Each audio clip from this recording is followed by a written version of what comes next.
Une faille profonde est soudainement apparue à la surface de la Terre, provoquant par endroits des effondrements de terrain impressionnants, des trous béants au milieu des champs. Cette faille, plus ou moins profonde selon les endroits, forme comme une ligne continue sur des kilomètres et des kilomètres.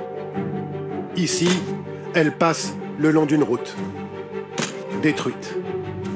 C'est une conséquence du tremblement de terre en Turquie. Ces villageois sont venus voir le gouffre de près. La faille, elle commence par ici. C'est devenu un canyon. Et regardez, ça va jusqu'à 1 kilomètre, là. Ahmed Aksou est le propriétaire de ces terres où il avait planté des oliviers. Son champ a été coupé en deux, en quelques minutes, la nuit du tremblement de terre, lundi dernier. Ça me fait mal, j'ai perdu mon terrain, j'ai perdu ma maison. Je suis désespéré. Qu'est-ce qu'on peut faire? Nous sommes très tristes. La terre s'est déchirée. Ça ne devrait pas arriver, des choses comme ça.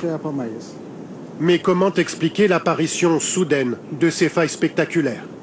Pour ce séisme en Turquie, ce sont deux plaques qui se situent des deux côtés de la faille est-anatolienne qui se sont déplacées dans deux directions opposées, provoquant un écartement à la surface.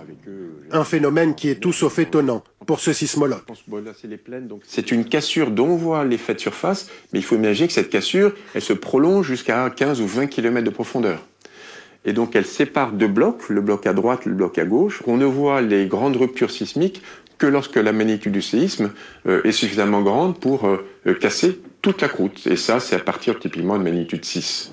D'une magnitude de 7,8 sur l'échelle de Richter, le séisme en Turquie a façonné un paysage nouveau sur des dizaines de kilomètres tout le long de la faille est-anatolienne.